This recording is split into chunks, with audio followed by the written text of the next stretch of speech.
was a painting major in St. Louis.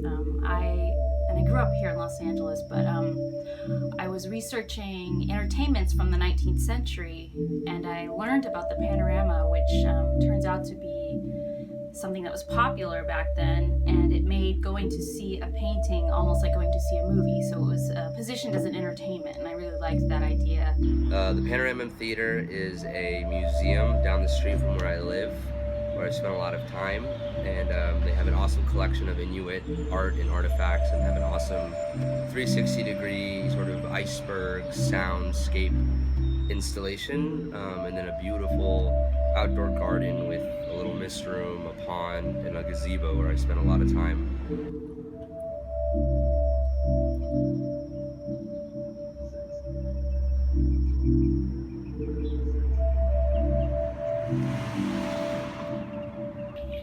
We call it a sympathetic institution, and we do everything we can to support the Panorama.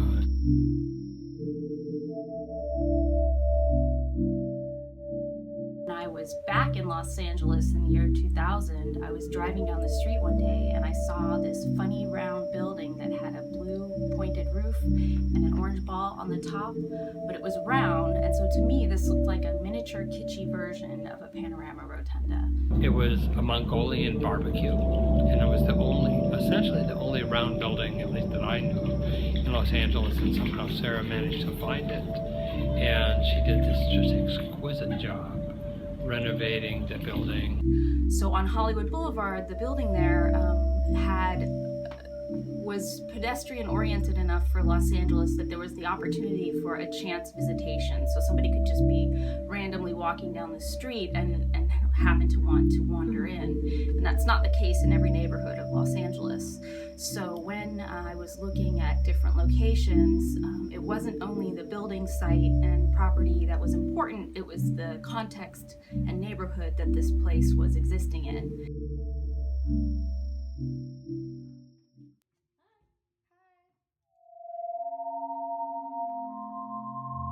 The way I found out about the Panorama is actually kind of interesting because I had a job interview at the Museum of Jurassic Technology in Culver City. David Wilson, who founded the museum, was there. Was like, oh, where do you live? And we told him, and he was like, oh, well, pretty near there actually is the Velaslavasay Panorama. Have you ever been there? I think it's like a absolute resource. It's a treasure. It's a numinous space, and that numinosity is, a huge draw for people. And so on his recommendation, we went like the next week, and we found this like amazing spot that's just kind of tucked into this side street that we'd walked past a million times and never even noticed. When I walked in, my mind was just blown away by how amazing and epic and charming the whole thing was. I'm not public about it, but I always try and bring as many new people to it as possible. The Arctic is a place that in the 19th century felt a lot like going to the moon. My lead collaborators, Moritz Fair, who did the soundscape, and Asami Morita, who did the sculpture, the three of us had never been and still have never been to the Arctic Circle, and this kind of Arctic of the imagination and fantasy of what it might be like up there is a huge aspect of Effulgence of the North.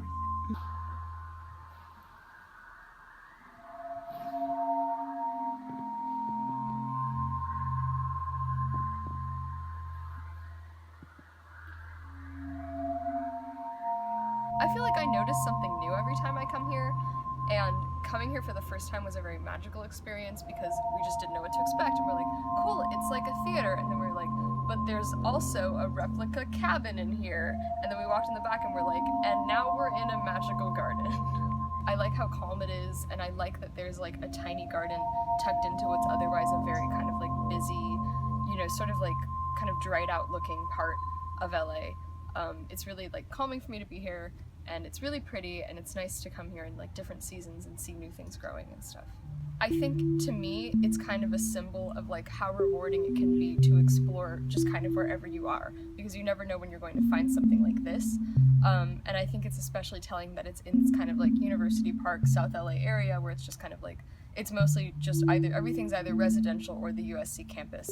And so this isn't a spot that a lot of people know about, but I feel like everybody I know who knows about it, it's like really special to them.